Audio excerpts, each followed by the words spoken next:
सुबह सुबह का समय है, आप अपनी ओपीडी में बैठे हैं। एक रूटीन पेशेंट आपके पास आता है। उसकी उम्र कितनी है? 45 साल है, मतलब 45 ईयर ओल्ड मेल है। क्या कंप्लेन है कि थका थका सा लगता है, 3 महीने हो गए हैं ऐसा। साथ साथ में थोड़ा सा जोड़ों में दर्द है, मांसपेशियों में भी थोड़ा सा दर्द बना हुआ है और शरीर में थोड़ी बहुत खुजली होते रहती है। और कोई ऐसी मेजर कंप्लेन पेशेंट आपको नहीं दे रहा है। तो अभी तक कंप्लेन से आपने देखा है कि थका थका सा आदमी मरीज है, साथ साथ में उसको जॉइंट में पेन है, थोड़ा मांसपेशियों में भी दर्द है और माइल्ड इचिंग है, थोड़ी थोड़ी खुजली हो रही है। ऑलरेडी वो कह रहा है कि 2 डॉक्टरों को दिखा चुका है, कोई डायग्नोसिस बनी नहीं, सब ने सिम्टोमेटिक इलाज कर दिया, जॉइंट पेन में किसी ने ध्यान नहीं दिया, फटीग के लिए लोगों ने विटामिन के सप्लीमेंट्स दे दिए, बाटले भी चढ़ा दी, और खुजली के लिए मेरे को एक एंटीहिस्टामिन दे दी है। ये मरीज ने दिखाया, ये आपको केस के लिए मैं समझा रहा हूं। उसके बाद जैसे ही आप ये चीजें देखते हैं, इनिशियली क्या क्या डिफरेंशियल आप अपने लिए रख सकते हैं, दो बहुत सारी रख सकते हैं, पर एक केस सिनेरियो के हिसाब से अगर मैं आपको बताऊं तो आप सबसे पहले क्या सोचते हैं? जैसे ही आप जॉइंट पेन देखते हैं, दो अपने को पता नहीं है कि कौन सा जॉइंट पेन इन्वॉल्व है, butt joint pain complain 45 year old, दो मेल, फीमेल में ज्यादा कॉमन होता, पर दो मेल है 45 ईयर। सबसे पहली चीज आपके दिमाग में क्या आना चाहिए? तो वो रूमेटॉइड आर्थराइटिस है। मैंने बोला साथ साथ में थोड़ा सा मांसपेशियों में भी दर्द है, तो फाइब्रोमाइल्जिया भी हो गया, थोड़ी थका थका सा लगता है तो विटामिन डेफिशिएंसी भी हो गई। पर एक और कंप्लेन मरीज ने दी आपको, उसको इचिंग रहती है, थोड़ी थोड़ी सी जॉइंट पेन है, दो ओरल अल्सर की हिस्ट्री नहीं दे रहा है पेशेंट, और बाकी ऑटो इम्यून पैनल वाली हिस्ट्री अभी तक अपने सामने नहीं आई है। पर लीडिंग क्वेश्चन पूछने से पहले पेशेंट से आप एक और चीज अपने दिमाग में रखेंगे, खुजली जॉइंट पेन वाली चीजों में, कि हाँ इस मरीज को ऑटो इम्यून डिजीज भी हो सकती है। दो इसके अलावा भी आप बहुत सारी डिफरेंशियल सोच सकते हैं, पर जो मोटी मोटी डिफरेंशियल आपके दिमाग में आई वो अपन ने अपने सामने रख दी है। अब विटामिन डेफिशिएंसी तो ऑलरेडी बोल रहा है कि डॉक्टरों को दिखा चुका है, तो शायद ये तो लगभग लगभग नहीं होगा। बाकी 3 चीजों के बारे में अपन सोचते हैं। थोड़ा और आगे बढ़ते हैं। हिस्ट्री एग्जामिनेशन में देखो, हिस्ट्री में क्या बोलता है दादा? अपन नॉर्मल जब हिस्ट्री पूछते हैं कि डायबिटीज है, हाइपरटेंशन है कि नहीं है, क्योंकि यूजुअली क्या होता है, एक मेजर चीज याद रखना, जब भी आपके पास 40s के ऊपर कोई भी पेशेंट आ रहा है, एक पर्ल लेकर जा रहा हूं मैं, उनकी चमड़ी में कोई प्राइमरी डर्मेटोसिस ना भी प्रेजेंट हो तब भी खुजली हो सकती है। वो खुजली ड्राई स्किन के कारण भी हो सकती है, वो खुजली थायराइड एब्नॉर्मलिटी के कारण भी हो सकती है, वो खुजली डायबिटीज के कारण भी हो सकती है।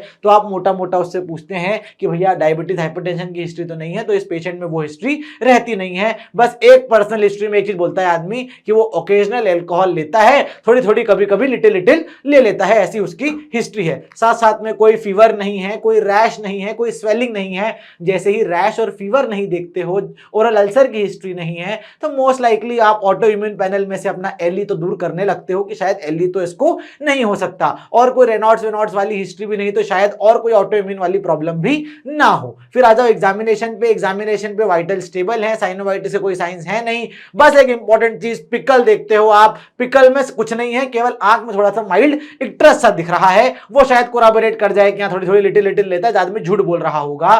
बट इंपॉर्टेंट चीज याद रखना है, टर्निंग पॉइंट इसलिए लेकर आया मैं क्योंकि कोई भी ऐसी हिस्ट्री में ऐसी चीज पेशेंट ने नहीं दी आपको कि आप उस डायग्नोसिस तक पहुंचते या वो इन्वेस्टिगेशन तक पहुंचते। आपने अपनी डायग्नोसिस का दिमाग जो है वो रूमेटॉइड आर्थराइटिस या ऑटो इम्यून चीज या फाइब्रोमाइल्जिया तक पहुंचा दिया हो। पर एक इंपॉर्टेंट चीज याद रखना कि सिम्टम्स तो मैच ही नहीं हो रहे रूमेटॉइड आर्थराइटिस वाले, क्योंकि ज्वाइंट पेन उसने बताया, पर ज्वाइंट पेन में स्मॉल ज्वाइंट पेन इन्वॉल्व नहीं है, उसको मॉर्निंग स्टिफनेस की कंप्लेन नहीं है, तो इन्फ्लामेटरी आर्थराइटिस तो नहीं है भैया। तो फिर आप अगली स्टेप क्या करोगे? अब ऑफकोर्स रूमेटॉइड आर्थराइटिस नहीं सोच रहे हो, पर ज्वाइंट पेन है तो क्या आरएफ फैक्टर करवा लोगे, सीसीपी करवा लोगे क्या? ऑटो इम्यून सोच रहे थे तो क्या एएनए करवा लोगे क्या? अरे एक चीज देखो, आपने उसकी आंख में क्या देखा था? सबसे स्मार्टेस्ट चॉइस क्या है आपके लिए? सबसे सस्ती जांच क्या है इसमें से? स्मार्टेस्ट चॉइस है आपकी कि भैया एक सिंपल सा प्लेन एलएफटी करवा लो, क्योंकि एलएफटी में अगर एबनॉर्मेलिटी हुई तो समझ में आ जाएगा कि हाँ ये सारी चीजें उसमें मैच कर रही है। तो पहले लिवर डिजीज को रूल आउट करना है, उसके बाद में बड़ी बड़ी बीमारियों को सोचना है। दो एक केस आपको बहुत सिंपल लग रहा होगा, शायद किसी ने कैच भी कर लिया होगा, कमेंट बॉक्स में लिखकर बताना अगर पहली स्लाइड से कैच कर लिया था कि आपको लिवर फंक्शन टेस्ट करवाना है इस मरीज में पहला। तो भी आपको ये याद रखना है कि बड़ी बड़ी जांचें करवाने से पहले छोटी छोटी जांचें करवाओ, मरीज का ज्यादा खर्चा करवाने से बचाओ और अपनी ओपीडी में ब्लूम कर जाओ। तो क्या देखना है भैया?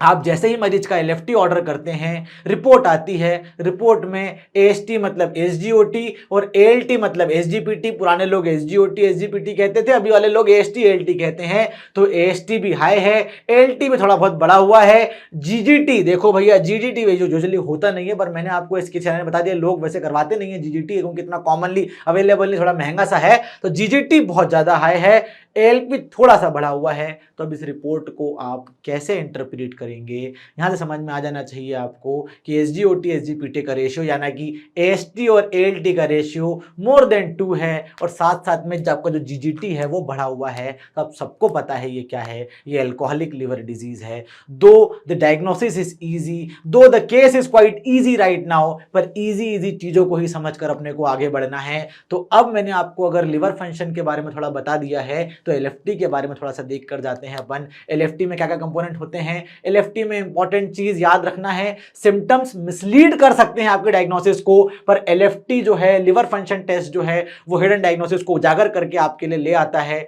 यूजुअली छोटा छोटा मैं आपको ट्रिक्स देकर जा रहा हूं, पूरा आपको एलएफटी नहीं पढ़ा रहा हूं मैं। पूरा अगर एलएफटी आपको पढ़ना है, साथ साथ में सारी एक एक इन्वेस्टिगेशन आपको पढ़ना है, तो नीचे में हमारी ऐप का आपको लिंक देकर जा रहा हूं। वो ऐप की लिंक आपको एक ऐसे कोर्स तक लेकर जाएगी जिसका नाम है इन्वेस्टिगेशन कोर्स, कि आप अपनी ओपीडी में आराम से बैठकर केवल और केवल रिपोर्ट देखकर, पेशेंट की आपको हिस्ट्री एग्जामिनेशन ज्यादा ना भी पता हो तब भी रिपोर्ट देखकर आप कैसी चीजों को डायग्नोस कर सकते हैं, एक उसका ट्रेलर मैं आपको बता देता हूं। पर पूरी पिक्चर अगर देखना है तो नीचे कमेंट बॉक्स में या नीचे आपको लिंक में मैं आपको वो लिंक दे दूंगा। चलो, एएसटी एएलटी क्या दिखाता है, तो लिवर सेल की इंजरी दिखाता है। एएलपी और जीजीटी क्या शो करता है, तो ये बिलियरी ऑब्स्ट्रक्शन को शो करता है। ये ट्रिक है, ये पल्स है जो आपको याद रखना है। बिलीरुबिन क्या करता है, बिलीरुबिन डायरेक्ट इनडायरेक्ट होता है, पर बिलीरुबिन यूजुअली एक्सक्रीशन की कैपेबिलिटी को शो करता है। और एल्ब्यूमिन और आईएनआर का क्या काम है, डिजीज की सीवियरिटी को देखने के लिए आता है। Albumin is usually synthetic function, तो आपको देखना होती है सारी चीजों का क्या क्या सिग्निफिकेंस है, ये आपको याद रखना है। फिर गोल्डन रूल जो देकर जा रहा हूं मैं, क्लिनिकल गुरुजी का गोल्डन रूल आपने ऑफ कोर्स कहीं ना कहीं से पढ़ा होगा,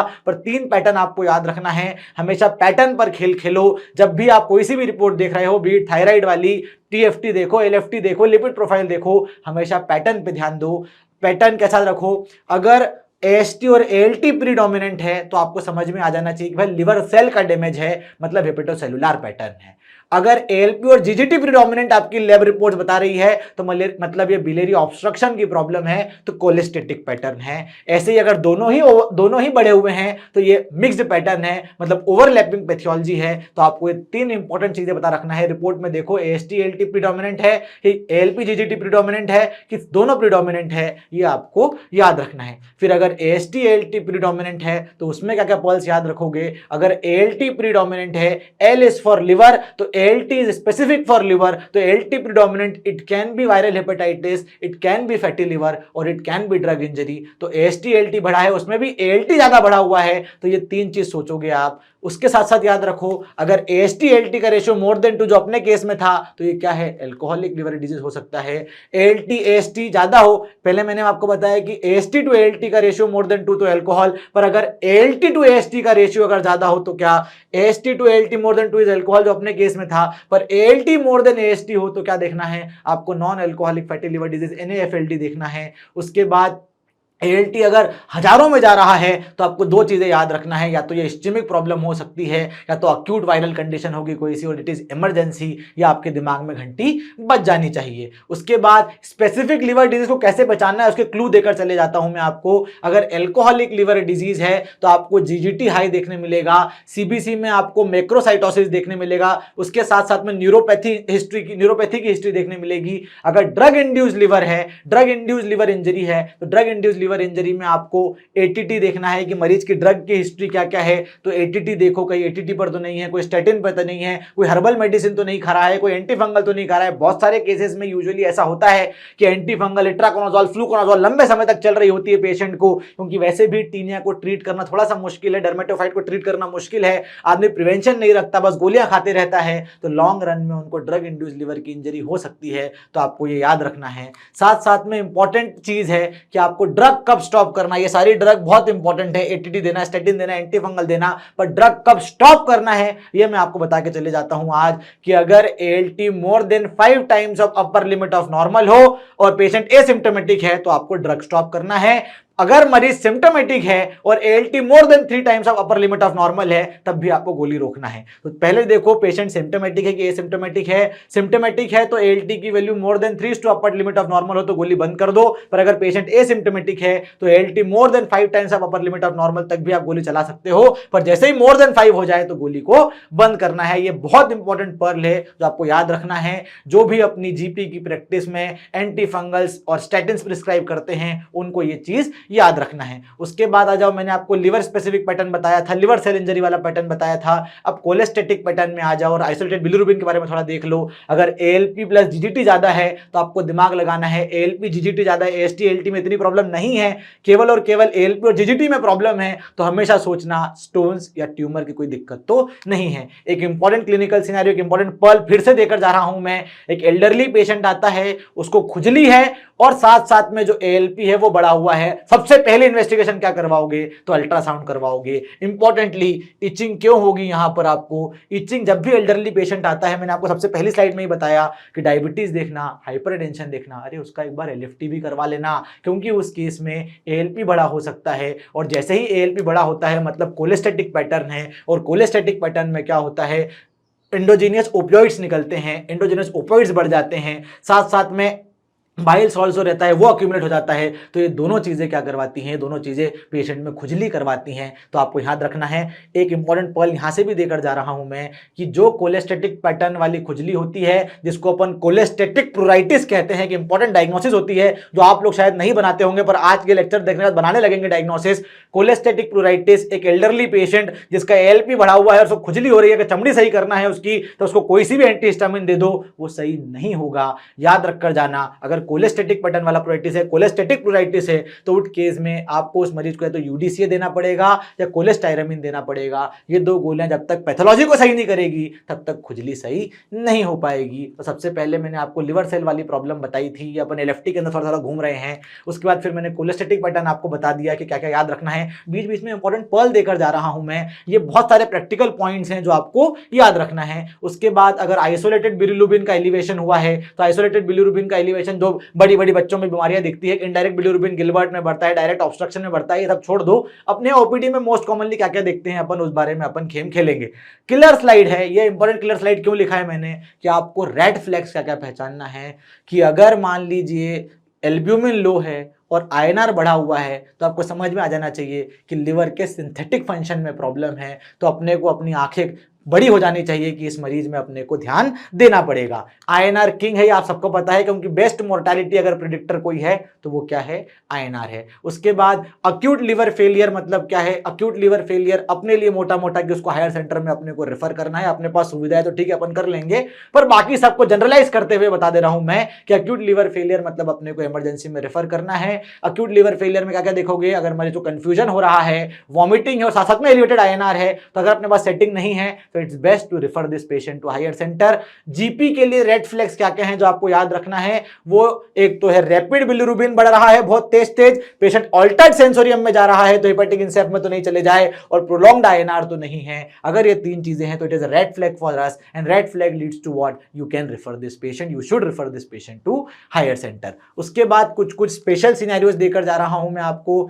अगर आपको फैटी लिवर पहचानना है तो उस केस में क्या दिखेगा, ओबीज डायबिटिक पेशेंट की हिस्ट्री रहेगी, थोड़ा सा ALT बड़ा होगा, तो इस केस में आपको क्या देखना है, फाइब्रोसिस के रिस्क को असेस करना है। ये इंपॉर्टेंट क्लूज हैं जो आप अपने LFT की रिपोर्ट से पहचान सकते हो। वायरल हेपेटाइटिस में क्या होता है, वायरल हेपेटाइटिस में आपको ALT more then 10 times of upper limit of normal मिलेगा, तो उस केस में आपको मैंने बताया हजारों में अगर घूम रहा हो आपका वायरल मार्कर, आपके ALT वाले मार्कर्स, तो आपको इस्टीमिया और अक्यूट हेपेटाइटिस के बारे में सोचना है। और वायरल हेपेटाइटिस पहचानने के लिए ALT more then 10 upper limit of normal हो तो उस केस में आपको HbS AG और NT-SCV देखना पड़ेगा। उसके साथ साथ में अगर ऐसा कोई फीमेल आ रही है, यंग फीमेल, ANA पॉजिटिव है उसका और हाई IgG है, तो उस केस में आपको ऑटो इम्यून कंडीशन के बारे में सोचना पड़ेगा। ऐसे ही प्रेग्नेंट फीमेल में भी LFT से आप पहचान सकते हो। इंट्राहेपेटिक कोलेसिस होता है पर उसमें साथ साथ में हेल्प सिंड्रोम वाली चीजें भी होती हैं। अपन अपना मोटा मोटा फैटी लिवर को कैसे पहचानना है, वायरल हेपेटाइटिस को कैसे पहचानना है, ऑटोइम्यून को कैसे पहचानना है। जस्ट पेशेंट की एज देखो, थोड़ा सा एलएफटी के रिपोर्ट में थोड़ा सा खंगाल लो अपने आप को, तो आप अपने डायग्नोसिस तक पहुंच सकते हो। फीवर या आईसीयू वाला मरीज है, फीवर में पेशेंट है, तो उसमें क्या क्या देखना है आपको। फीवर वाला मरीज है, अगर एलएफटी थोड़ी सी एबनॉर्मल है तो आप फीवर वाली चीज में, आईसीयू वाले पेशेंट में डेंगू, मलेरिया, सेप्सिस और शॉक लिवर भी सोच सकते हो। ये बेसिक बेसिक मोटे मोटे पॉइंट्स है, जरूरी नहीं है हर बार ऐसा ही होगा। ये बस एक चीट कोड्स हैं जो आपको दिए जा रहे हैं, जिसके बारे में आपको सोचना है। तो टेक होम पॉइंट्स क्या क्या हैं, अपने आउटकम क्या निकला अपने पेशेंट का, बराबर डिटेल्ड हिस्ट्री लो। डिटेल्ड हिस्ट्री में आपने क्या देखा भैया कि मरीज जो लिटिल लिटिल बोल रहा था वो लिटिल लिटिल नहीं था, वो तो दिया ही जा रहा था भैया, पिया ही जा रहा था। तो it revealed high daily alcohol intake. तो अपन ने क्या करा, उस पेशेंट का अल्कोहल सिजेशन करवाया, न्यूट्रिशन दिया, अल्ट्रासाउंड करवाया, उसके बाद एलएफटी जो है वो नॉर्मलाइज हो गया। आपने बाकी सिम्प्टोमेटिक ट्रीटमेंट दिया, दो कोलेस्टेटिक प्रोराइटिस नहीं था इस पेशेंट में, वरना आपको यूडीसीए देना पड़ता। एलएफटी नॉर्मलाइज हो गए, जॉइंट पेन भी रिजॉल्व हो गया। तो आई इंपॉर्टेंट चीज, एक डिकोडिंग रूल क्या देकर जा रहा हूं इस केस के लिए मैं, पैटर्न देखो, सीवेरिटी देखो, फिर कॉज पता करने की कोशिश करो, नहीं कर पा रहे हो तो रेफर कर दो। ये आपको याद रखना है। इस केस में क्या इंपॉर्टेंट चीज थी, बिफोर एएनए आपको लिवर के बारे में सोचना था।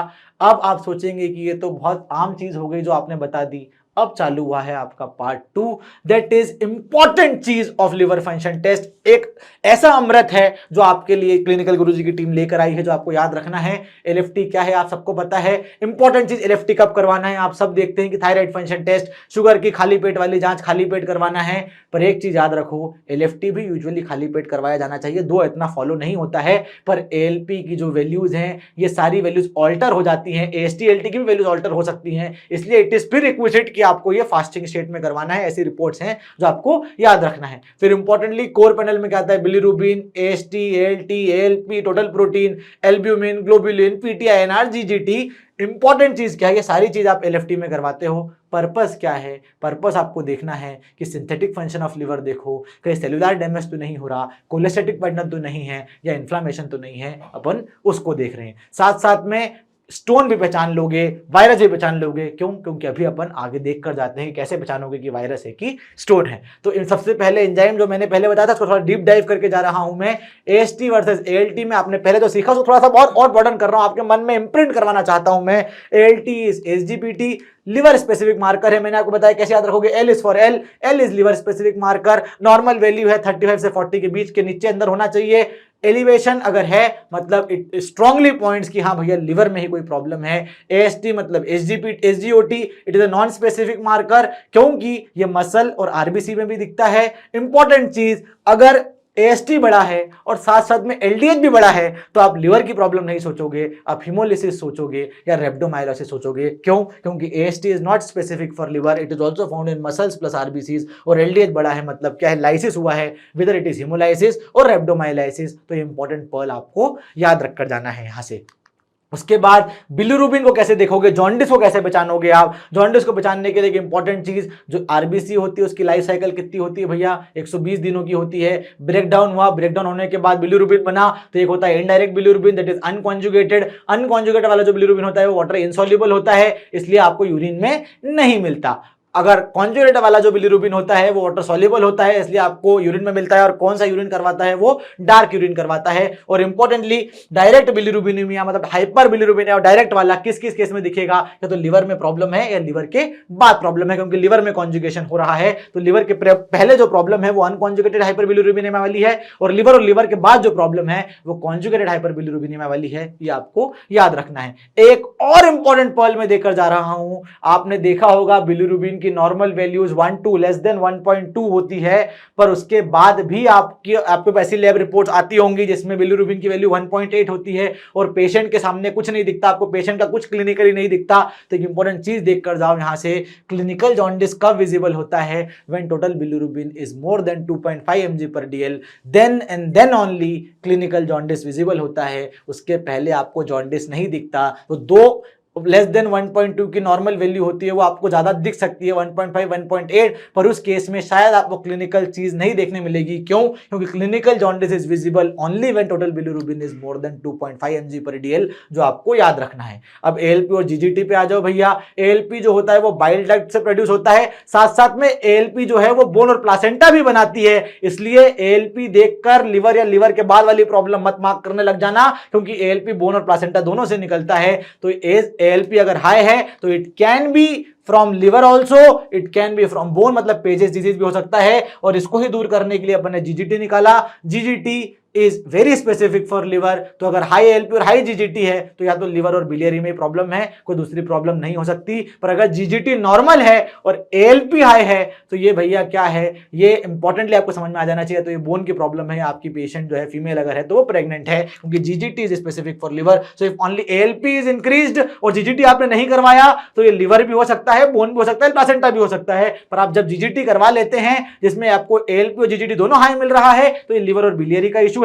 पर अगर एएलपी हाई मिल रहा है और जीजीटी नॉर्मल है तो ये बोन का इशू है या प्रेगनेंसी की प्रॉब्लम है, ये आपको याद रखना है। फिर मैंने आपको बताया सिंथेटिक फंक्शन क्या शो करता है कि आपका लिवर काम कर रहा है कि नहीं कर रहा है। सीरम बिलिरुबिन देखना है। सीरम बिलिरुबिन नॉर्मल कितना होता है 3.5 to 5.5 ग्राम/dl। लो लेवल क्या दिखाते हैं कि भैया या तो मरीज को सिरोसिस है या नेफ्रोटिक सिंड्रोम है या मरीज सेप्सिस में जा रहा है। चमड़ी में भी आप एक बीमारी देखते हैं, इरिथ्रोडर्मा नाम की बीमारी होती है जिसमें बहुत सारी स्केलिंग हो जाती है, redness and erythema along with scaling covering more than 90% of body surface area. आपने बहुत देखा होगा उन पेशेंट में भी जो प्रोटीन है वो लॉस होते रहता है, इसलिए पेशेंट उस केसेस में भी आपको हाइपोएल्बुमिनिया देखने मिल सकता है। पर मोटे मोटे कॉजेज जो मैंने आपको बता दिए वो आपको याद रखना है। पीटीआईएनआर के बारे में क्या याद रखना है, ये क्लॉटिंग फैक्टर शो करता है। प्रोलॉन्ग्ड पीटी या हाई आईएनआर किस में दिखता है तो अक्यूट क्रॉनिक लिवर फेलियर में आप देख सकते हैं ये। तो ये मोटी मोटी चीज आपको पता रखना है। सीवियर बिलियरी ऑब्स्ट्रक्शन में भी आपको ऐसा देखने मिल सकता है। Importantly prolonged PT high INR also can be seen in vitamin के माल अब्जॉर्प्शन। वारफेरिन से आईएनआर का रिलेशन तो आप सबको पता है, बार बार रिपीट करने की आवश्यकता नहीं है। पैटर्न जो ऑलरेडी बता चुका हूं, एक बार फिर से रिपीट करके जा रहा हूं आपके लिए। AST more than ALT, that is ratio of more than 2:1 is alcohol abuse, but ALT more than AST, it can be NASH, it can be viral, it can be autoimmune। Magnitude of elevation कितना है वो देखना है अगली step में आपको।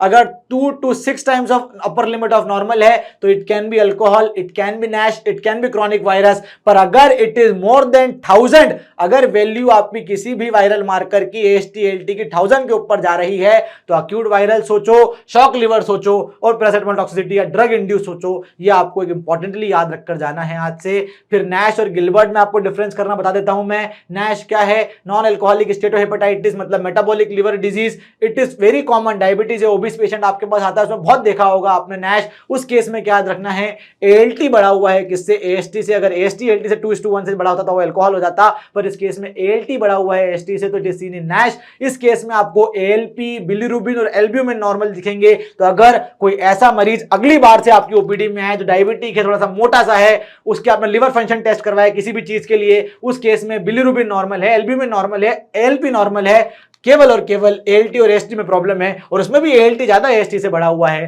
तो it can be metabolic liver disease. ये याद रखना है आज से। उसके बाद गिलबर्ट सिंड्रोम बच्चों में होता है तो बेनाइन जेनेटिक ट्रेड बच्चों वाला है तो मैं ज्यादा ध्यान इस पे दे नहीं रहा हूं, तो इसको अपन थोड़ा सा हटा देते हैं। उसके बाद आते हैं अपन इंपॉर्टेंटली सिरोसिस, कैंसर और गॉल स्टोन। क्या ये भी पहचान सकते हो क्या? अरे बिल्कुल पहचान सकते हो। अगर अर्ली सिरोसिस का मरीज है तो उस केस में तो आपको एलएफटी नॉर्मल देखने मिलेगा, तो फिर क्या करोगे? तो फिर आपको अल्ट्रासाउंड करवाना पड़ेगा। तो जरूरी नहीं है, अगर किसी मरीज में आप सिरोसिस सस्पेक्ट कर रहे हो, कोई साइन एंड सिम्टम्स जैसे दिख रहे हैं, उस केस में भी आपको इनिशियली एलएफटी जो है वो कंप्लीटली नॉर्मल देखने मिल सकता है, तो आपको अल्ट्रासाउंड करना पड़ेगा। पर जैसे ही सिरोसिस लेट स्टेज में आ जाता है तो आपको सबको पता है उसमें क्या देखने मिलेगा, सिंथेटिक फंक्शन वाली चीजें एबनॉर्मल हो जाएंगी, तो लो एल्ब्यूमिन और हाई आईएनआर देखने मिलेगा। बट इस केस में भी एंजाइम्स में लुक नॉर्मल। ये एक पैटर्न आपको दिमाग में रखना है। कोई ऐसा पेशेंट आता है जिसको लंबे समय से अल्कोहल की हिस्ट्री, दो सिरोसिस केवल अल्कोहल के कारण नहीं होता है, पर मैं अल्कोहलिक सिरोसिस की बात कर रहा हूं। अल्कोहलिक पेशेंट है, लंबे समय से कर रहा है, अल्कोहल ले रहा है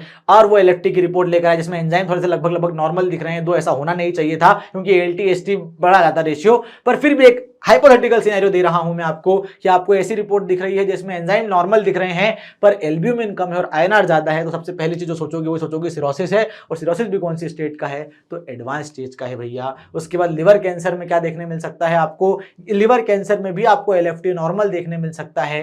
पर कब आपको पहचानना है, अगर हाई एएलपी है और लो एल्ब्यूमिन अगर सिरोटिक पेशेंट में है, अगर ऐसा पैटर्न दिख रहा है तो एक चीज अगर आप सोचोगे तो वो लिवर कैंसर सोचोगे। ऑफकोर्स आपको सिम्टम्स देखने मिलेंगे, एज ग्रुप देखने मिलेगा, ये सब चीजें याद रखना है। और उस केस में आपके काम में क्या आएगा, तो अल्फा फ्यूटोप्रोटीन आपके काम में आएगा जो लिवर कैंसर का मार्कर है, आपको याद रखना है। तो अगर सिरोटिक पेशेंट में हाई एएलपी है और लो एल्ब्यूमिन है तो उस केस में आपको क्या याद रखना है, एससीसी भी एक चीज हो सकती है, ये याद रखना है। उसके बाद गॉल स्टोन में एलएफटी जो होता है यूजुअली नॉर्मल होता है अनलेस जो आपका स्टोन है वो कॉमन बाइल डक्ट में आ जाए, और जैसे आपका स्टोन कॉमन बाइल डक्ट में आ जाता है there will be sudden ALP increase along with bilirubin spike, ये आप सबको पता है। तो 3 मैंने ऐसे केस सिनेरियो बताए आपको जिसमें लगभग लिवर की प्रॉब्लम है, गॉल ब्लैडर की प्रॉब्लम है, सीबीडी की प्रॉब्लम है, उसमें इनिशियल स्टेज में आपको एलएफटी नॉर्मल दिख सकता है पर आपको पैटर्न को पकड़ना आना चाहिए, पैटर्न को समझना आना चाहिए। तो इस छोटे से लेक्चर में अपन ने एक केस से शुरुआत करी। केस में मैंने आपको बताया कि 2 सिम्टम्स आपको नहीं दिख रहे हैं कि वो एलएफटी करवाने के लिए आपको मजबूर करें, पर एक आपको इंपॉर्टेंट सटल अगर एक ट्रेस दिख रहा है तो बेस्ट चीज है कि बड़ी बड़ी चीज सोचने से पहले इंपॉर्टेंटली नॉर्मली सस्ती जांच करवाओ, एलएफटी करवाओ, उससे आप चीजें पता लगा लोगे। फिर पैटर्न देखो, पैटर्न में देखो कि भैया कोलेस्टेटिक पैटर्न है कि एंजाइम वाला पैटर्न है। एंजाइम वाले पैटर्न में मैंने आपको बताया अल्कोहल को कैसे पहचानना है और बाकी चीजों को कैसे पहचानना है। तो कमेंट बॉक्स में आपको लिखकर बताना है ये इंटरेस्टिंग केस सीरीज में आपको ये वाला लेक्चर कैसा लगा। ऐसे ही और लेक्चर्स चाहिए तो मोर केसेस भी कमेंट बॉक्स में लिखकर बताना है। और ये तो एक ही इन्वेस्टिगेशन का पार्ट था, बाकी और इन्वेस्टिगेशन देखने के लिए नीचे मैं लिंक डाल दे रहा हूं, कोर्स में बेसिक इन्वेस्टिगेशन कोर्स जाकर देखो।